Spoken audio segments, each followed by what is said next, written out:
The topic of today's discussion is diarrhoea. आज मैं आपको डायरिया के बारे में बताऊंगी। डायरिया हम कब कहते हैं कि डायरिया हो गया। सबसे पहले तो अगर आपको 3 दफ़ा से ज़्यादा एक दिन में स्टूल पास हो रहा हो तो आप डायरिया कहोगे, और उस स्टूल के अंदर भी 75% से ज़्यादा अगर पानी हो, वाटर कंटेंट 75% से ज़्यादा हो, और अगर आपकी स्टूल की क्वांटिटी 200 से लेके 250 ग्राम से ज़्यादा अगर आपको एक दिन में स्टूल पास हो रहा है तो फिर हम कहते हैं कि डायरिया होगा। अब डायरिया 3 तरह का होता है, एक होता है एक्यूट डायरिया, एक होता है क्रॉनिक डायरिया और एक होता है परसिस्टेंट डायरिया। अब जो एक्यूट डायरिया होता है वो 14 दिन से कम हो, अगर आपको 14 दिन से कम हुए हैं डायरिया हुए तो आपका एक्यूट डायरिया है। अगर आपको 14 दिन से ज़्यादा का डायरिया है तो उसे हम परसिस्टेंट डायरिया कहते हैं, और अगर आपको 30 दिन या 1 महीने से ज़्यादा हो गया कि डायरिया तो वो क्रॉनिक डायरिया होता है। अब डायरिया में जब पेशेंट प्रेजेंट करता है ना तो साथ साथ उसको बुखार भी हो सकता है, उसके पेट में दर्द हो सकता है, उसको एब्डोमिनल क्रैम्प्स हो सकते हैं, स्टूल के अंदर ब्लड आ सकता है, उसको वॉमिटिंग हो सकती है, उसको नॉजिया हो सकता है अगर तो उसको गैस्ट्रोएंटेराइटिस डेवलप हो गया कि उसके जीआईटी ट्रैक की इन्फ्लामेशन हो गई है, या फिर उसको डिहाइड्रेशन के साइंस आना स्टार्ट हो जाएंगे तो आपने इसके लेवल ऑफ डिहाइड्रेशन को भी लाजमी चेक करना है, क्योंकि उसका वाटर लॉस हो रहा है तो उसको डिहाइड्रेशन डेवलप हो जाएगी। जो क्रॉनिक डायरिया होता है ना वो ज़्यादातर बच्चों के अंदर होता है, और इसकी वजह से जो बच्चे होते हैं या मैल न्यूट्रिशन की वजह से क्रॉनिक डायरिया डेवलप हो जाता है।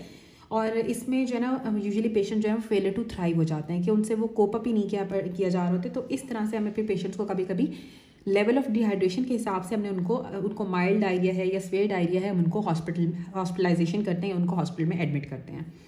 अब डिहाइड्रेशन को हम कैसे असेस करते हैं। अब हम डिहाइड्रेशन जो होती है वो 3 तरह की होती है, एक माइल्ड डिहाइड्रेशन हो सकती है, एक मॉडरेट डिहाइड्रेशन हो सकती है और एक स्वेयर डिहाइड्रेशन हो सकती है। अब जो माइल्ड डिहाइड्रेशन होती है इसमें पेशेंट बिल्कुल जाग रहा होता है, उसकी आइज़ भी नॉर्मल होंगी, उसको प्यास भी नॉर्मल लगती है, और उसका जो स्किन पिंच होता है वो रैपिडली वापस चला जाता है। इसमें हम पेशेंट को simple at home care provide करते हैं। उसको हम कहते हैं कि वो खाने और फ्लूइड के बारे में बताते हैं, उसको ORS वगैरह दे देते हैं, और उससे कहते हैं कि 5 दिन बाद आके वो दोबारा दिखाएगा। इसके बाद दोबारा से बुलाते हैं उसको रीअसेस करने के लिए। अगर तो मॉडरेट डिहाइड्रेशन है, मॉडरेट डिहाइड्रेशन के अंदर ना पेशेंट जो होता है ना वो थोड़ा रेस्टलेस हो जाता है और इरिटेबल हो जाता है, उसकी आंखें जो है ना वो संकन आइज हो जाएंगी, अंदर गई हुई उसको फील होगी, उसको प्यास बहुत ज़्यादा लगेगी, और उसका स्किन पिंच जब हम करते हैं तो वो आहिस्ता से वापस जाता है। और इसमें हमने पेशेंट को वही फूड के बारे में बताना है, फ्लूइड के बारे में बताना है, उसमें हम ORS दे देंगे, लेकिन साथ हम जिंक सप्लीमेंट्स भी देते हैं, और इसमें भी हम पेशेंट को कहते हैं कि 5 दिन के बाद आके वो दोबारा से फॉलोअप कराएगा।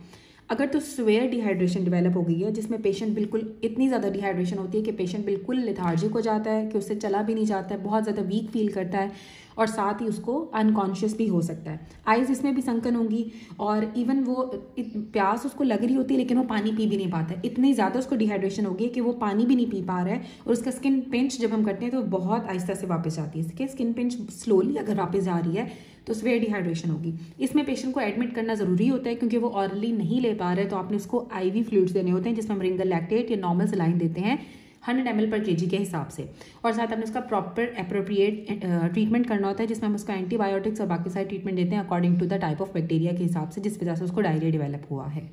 I will tell you the difference between diarrhea, dysentery, gastroenteritis and food poisoning. Diarrhoea में आपका जो स्टूल होता है ना वो 250 ग्राम्स पर डे से ज़्यादा पास होता है। डायसेंट्री के अंदर आपको स्टूल के साथ ब्लड आ सकता है, म्यूकस आ सकता है या पस आती है। गैस्ट्रोएंटेराइटिस को हम एक्यूट एंटेराइटिस भी कहते हैं, जिसमें आपकी जो इंटेस्टाइन्स होती हैं उनकी इन्फ्लामेशन हो जाती है और पेशेंट डायरिया के तौर पे प्रेजेंट करता है, साथ उसको नॉजिया और वॉमिटिंग भी साथ होगी। फूड पॉइजनिंग के अंदर भी गैस्ट्रोएंटेराइटिस ही होता है जो कि अचानक से डेवलप होता है, और इसमें पेशेंट को पेट में दर्द होता है, एब्डोमिनल क्रैम्प्स होते हैं, और ये इंजेक्शन ऑफ फूड या कंटेमिनेटेड फूड के साथ या जो फूड के अंदर टॉक्सिन्स होते हैं उसके साथ फूड पॉइजनिंग रिलेटेड होती है। So now these are the bacterias: Campylobacter jejuni, Salmonella, Shigella, Vibrio, Yersinia, Clostridium perfringens, Staph aureus, Bacillus cereus, E. coli के 2 स्ट्रेन्स होते हैं जो कि डायरिया कराते हैं। अब मैं आपको इन सब की डिटेल बताती हूँ। सबसे पहले आते हैं कंपाइलोबैक्टर जेजिनी। कंपाइलोबैक्टर जेजिनी को कंपाइलोबैक्टर एंटेराइटिस भी कहते हैं या फिर कंपाइलोबैक्टीरियोसिस भी कहते हैं। ये अनपास्चराइज मिल्क की वजह से या फिर कंटेमिनेटेड वाटर या फिर एनिमल ड्रॉपिंग्स के अंदर कंपाइलोबैक्टर जेजिनी होता है। एनिमल ड्रॉपिंग्स के अंदर, अनपास्चराइज मिल्क में, या कंटेमिनेटेड वाटर के अंदर होता है। इसका इंक्यूबेशन पीरियड 2 से 4 दिन का होता है, और इस 1 हफ्ते तक ये प्रेजेंट करता है। 1 हफ्ते के बाद इसकी इन्फेक्शन डेवलप होती है कंपाइलोबैक्टर जेजिनी की, जो कि एनिमल की ड्रॉपिंग्स के अंदर होता है, कंटेमिनेटेड वाटर के अंदर होता है या फिर अनपास्चराइज मिल्क के अंदर होता है। पेशेंट को तेज़ बुखार हो जाता है, साथ उसके जिस्म में दर्द होगा और उसको चक्कर आएंगे, और उसका ब्लडी डायरिया होता है। कंपाइलोबैक्टर जेजिनी की वजह से आपको ब्लडी डायरिया होता है और पेट में शदीद दर्द होता है। दूसरा आता है साल्मोनेला स्पीशी। अब जो साल्मोनेला होता है इसमें साल्मोनेलोसिस भी कहते हैं इसको, साल्मोनेला गैस्ट्रोएंटेराइटिस भी कहते हैं, जिसमें आप अगर कंटेमिनेटेड वाटर या फूड बोर्न होता है बेसिकली साल्मोनेला। जो पोल्ट्री होती है या फिर जो आप कच्चे अंडे खाने की वजह से या फिर रॉ मिल्क या रॉ एग की वजह से साल्मोनेला की इन्फेक्शन हो जाती है। इसका इंक्यूबेशन पीरियड 3 दिन तक का होता है और ये 3 to 7 डेज़ के दरमियान में ही प्रेजेंट कर देता है। बहुत ज़्यादा कॉन्टेजियस होता है। साल्मोनेला का जो गैस्ट्रोएंटराइटिस होता है, इसमें बुखार जो होता है वो 2 दिन के अंदर रिजॉल्व हो जाता है। पेशेंट को शदीद वॉमिटिंग होती है और वाटरी और ब्लडी दोनों डायरिया हो सकते हैं। इन्फ्लामेटरी डायरिया होता है जो कि वाटरी भी हो सकता है और ब्लडी भी हो सकता है, और स्वेयर वॉमिटिंग होती है और हाईली कॉन्टेजियस होता है जो साल्मोनेला स्पीशी की वजह से गैस्ट्रोएंटराइटिस होता है। उसके बाद आता है शिगेला स्पीशी। जो शिगेला स्पीशी होता है इसे हम बैसिलरी डिसेंट्री भी कहते हैं, शिगेलोसिस भी कहते हैं। ये भी फीकल ऑरल रूट से ट्रांसमिट होता है। पुअर हाइजीन की वजह से शिगेला की ट्रांसमिशन होती है और ऑरल एनल सेक्स की वजह से भी शिगेला की स्पीशी से गैस्ट्रोएंटराइटिस डेवलप हो जाता है कंटेमिनेट फूड या वाटर से भी होगा। इसका 2 दिन तक का इंक्यूबेशन पीरियड होता है। 2 से 7 दिन के अंदर ये प्रेजेंट करता है। पेशेंट को तेज़ बुखार होगा, टेनिसमस होगा। जिस टेनिसमस एक ऐसी फीलिंग होती है जिसमें आप डेफिकेट करते हो बट आपकी फीलिंग स्टे करती है, आपको लगता है कि आपने कम्प्लीटली डेफिकेट नहीं किया। एब्डोमिनल क्रैम्प्स होंगी, profuse inflammatory mucoid bloody diarrhoea होता है। फ्यूज या इसमें म्यूकॉइड ब्लडी डायरिया, म्यूकस भी आ सकता है और ब्लड भी आ सकता है। अब शिगेला की वजह से भी ब्लडी डायरिया होता है, साल्मोनेला की वजह से भी ब्लडी डायरिया हो सकता है और कंपाइलोबैक्टर जेजनी की वजह से भी ब्लडी डायरिया होता है। जो विब्रियो कॉलरा है ये फीकल ऑरल रूट से ट्रांसमिट होता है, कंटेमिनेटेड वाटर से ट्रांसमिट होता है और अंडर कुक सी फूड खाने की वजह से। अगर आप सी फूड खा रहे हो और प्रॉपर्ली कुक नहीं है तो आपको विब्रियो कॉलरा की वजह से डायरिया डेवलप हो सकता है। इसमें हल्का बुखार होता है, साथ वॉमिटिंग होगी और आपका जो स्टूल होता है ना वो आपका राइस वाटर स्टूल हो जाता है। विब्रियो कॉलरा की वजह से राइस वाटर स्टूल हो जाता है। यर्सीनिया एंटेरोकोलिटिका जो होता है इसको यर्सिनोसिस भी कहते हैं। ये कंटेमिनेटेड वाटर या फूड की वजह से होगा, या अनपास्चराइज मिल्क की वजह से, या अंडर कुक पोर्क खाने की वजह से या रॉ पोर्क खाने की वजह से यर्सीनिया की इन्फेक्शन होती है। इसमें भी हल्का बुखार होता है, साथ वॉमिटिंग होगी और इन्फ्लामेटरी डायरिया में ब्लडी डायरिया आपको हो सकता है स्वेयर केसेस के अंदर।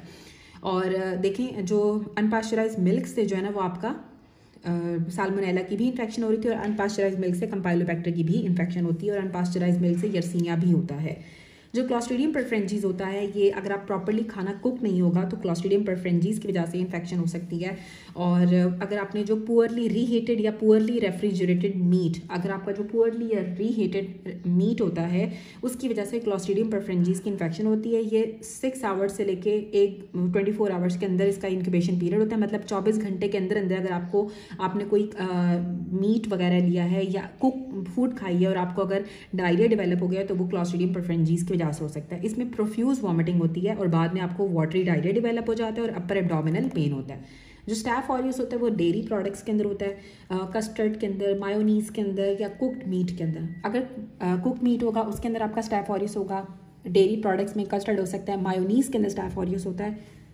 इसकी वजह से भी स्टार्ट में आपको प्रोफ्यूज वॉमिटिंग होती है, बाद में आपको डायरिया डेवलप हो जाता है और अपर एब्डोमिनल पेन होता है। जो बैसिलस सीरियस होता है इसको हम चाइनीज़ रेस्टोरेंट सिंड्रोम भी कहते हैं, जो कि रीहीटेड राइस की वजह से होता है, क्योंकि चाइनीज़ में ज़्यादातर राइस को इस्तेमाल किया जाता है। सॉसेज या रीहीटेड बार बार रीहीट हुए हुए राइस खाने की वजह से आपको बैसिलस सीरियस की वजह से डेवलप हो जाता है डायरिया। इसमें आपको प्रोफ्यूज वॉमिटिंग होती है और वाटरी डायरिया होगा, अपर एब्डोमिनल पेन होगा। जो ई कोलाई का एक स्ट्रेन है जिसे हम कहते हैं एंटेरोहेमरेजिक ई कोलाई होता है, जो O157H7 होता है, ये यूजुअली आउटब्रेक्स के अंदर आता है। इसमें इसकी भी फीकल और रूट होती है।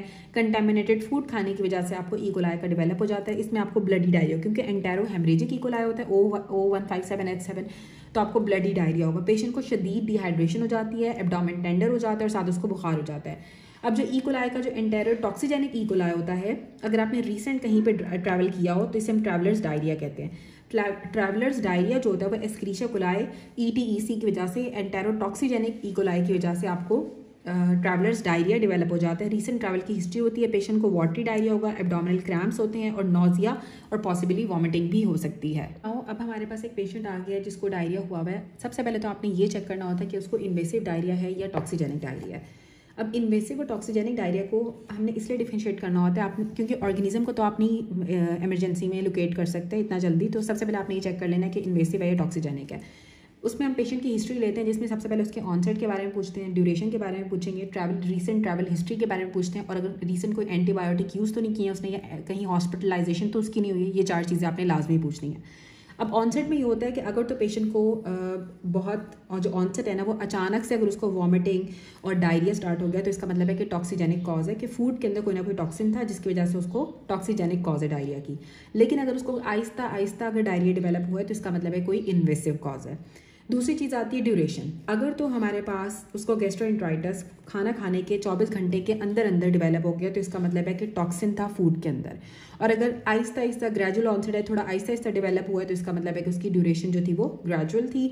और लंबी ड्यूरेशन है तो इसका मतलब है कि उसको इन्वेसिव है, इन्वेसिव डायरिया हुआ है। और बच्चे होते हैं ज़्यादातर हमारे पास डे केयर के अंदर जाते हैं बच्चे और कैंपिंग वगैरह करते हैं, रीसेंट ट्रैवल हिस्ट्री, ये सब चीज़ें आपने पूछनी होती हैं क्योंकि ट्रैवलर्स डायरिया हो सकता है उसको फिर। और जो चौथी बात आपने लाजमी पूछनी है वो आपने रीसेंट एंटीबायोटिक यूज़ के बारे में पूछना होता है या हॉस्पिटलाइजेशन के बारे में पूछना होता है, क्योंकि अगर आप बहुत ज़्यादा एंटीबायोटिक्स लेते हो तो उसकी वजह से भी क्लॉस्ट्रीडियम डाइफिसाइल की वजह से आपको डायरिया डेवलप हो जाता है, जो कि एंटीबायोटिक इंड्यूस्ड डायरिया होता है। उसके बाद आप पेशेंट की फिजिकल एग्जामिनेशन करोगे। फिजिकल एग्जामिनेशन में सबसे पहले आपने चेक करना है बुखार के बारे में पूछना है और एब्डोमिनल टेंडरनेस के बारे में पूछना है। अब जो बुखार होता है ना वो यूजुअली टॉक्सिजेनिक गैस्ट्रोएंटेराइटिस के अंदर नहीं होता है, बुखार ज़्यादातर इन्वेसिव गैस्ट्रोएंटेराइटिस के अंदर होता है। तो जो फीवर होगा ना वो इन्वेसिव गैस्ट्रोएंटेराइटिस के अंदर होता है। और जो एब्डोमिनल टेंडरनेस होती है वो आपके प्रोमिनेंट होती है इन्वेसिव गैस्ट्रोएंटेराइटिस के अंदर, लेकिन टॉक्सिजेनिक गैस्ट्रोएंटेराइटिस के अंदर एब्डोमिनल टेंडरनेस भी कम होती है।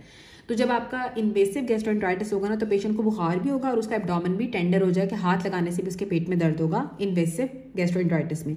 लेकिन टॉक्सिजेनिक के अंदर बुखार भी नहीं इतना ज़्यादा होता है और इतना ज़्यादा एब्डोमेन टेंडर भी नहीं होता है। उसके बाद हमें उसकी इन्वेस्टिगेशन करानी है। सबसे पहले तो आपने ये देखना है कि पेशेंट जब वो सिर्फ माइल्डली इल है या उसको कोई इन्वेसिव डिजीज़ है या आपने रूल आउट कर लिया। उसके बाद आप उसकी क्या करोगे, उसकी लैब फाइंडिंग में आप उसकी स्टूल एग्जामिनेशन कराओगे, उसके कुछ ब्लड टेस्ट कराओगे और उसका एब्डोमिनल एक्सरे कराओगे। एब्डोमिनल एक्सरे हम इसलिए कराते हैं कि उसकी कॉलन डायलेट तो नहीं हुई है और टॉक्सिक मेगाकोलोन तो नहीं उसको हुआ, तो ये रूल आउट करने के लिए। अब जो ब्लड टेस्ट होते हैं उसमें आपने कंप्लीट ब्लड काउंट कराना होता है, जिसमें अगर तो WBC काउंट ज़्यादा है इसका मतलब है कि उसको कोई ना कोई इन्फेक्शन हुई है।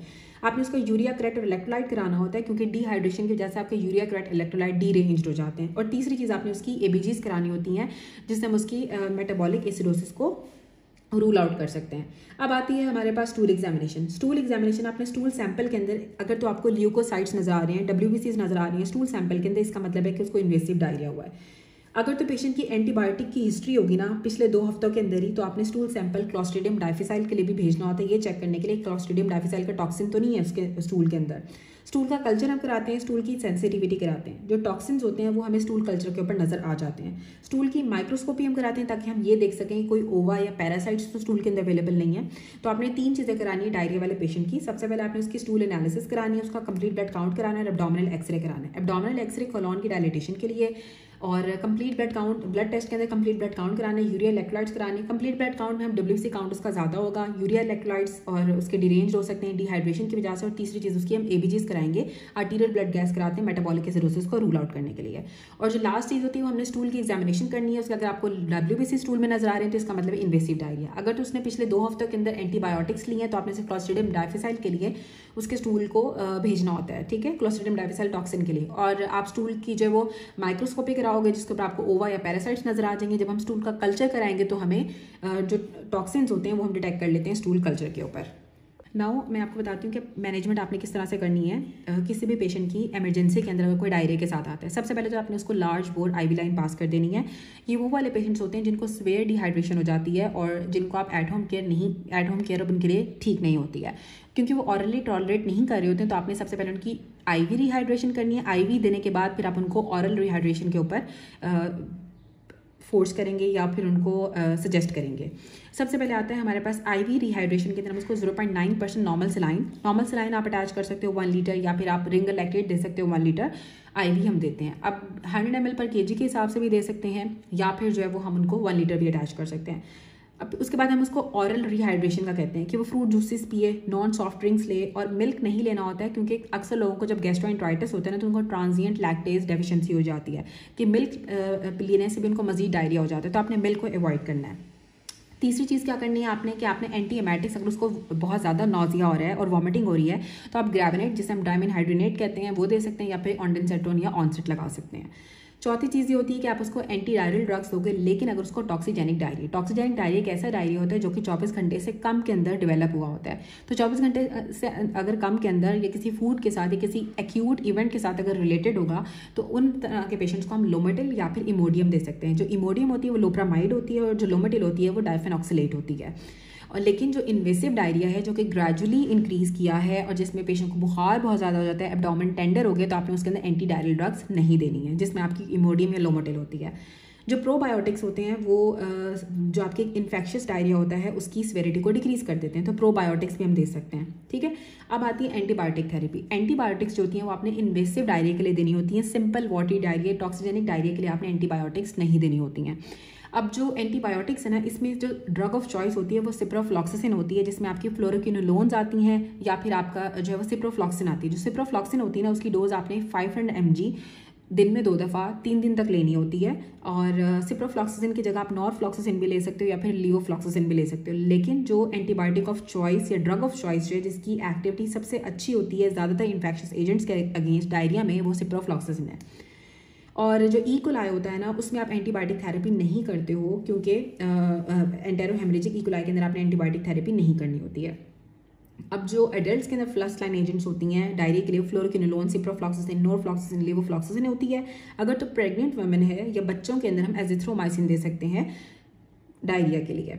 जो साल्मोनेला होता है उसके लिए भी हम एजिथ्रोमाइसिन दे सकते हैं, और कैम्पाइलोबैक्टर के लिए भी एजिथ्रोमाइसिन देते हैं, शिगेला के लिए एजिथ्रोमाइसिन देते हैं, विब्रियो कॉलरा के लिए लेकिन हम डॉक्सीसाइक्लिन या और बच्चों के अंदर एरिथ्रोमाइसिन देते हैं। जो टैबलेट्स आई होती है उसके अंदर आप नॉरफ्लॉक्सिसिन देते हो। अब कुछ जो है ना वो इंडिकेशंस होती हैं जिसमें आपने एंटीबायोटिक थेरेपी करनी होती है एक्यूट डायरिया के लिए। सबसे पहले ये तो कि जनरली अगर आपको सिंपल एक्यूट वाटरी डायरिया ना, तो आपने उसके लिए एंटीबायोटिक नहीं लेनी।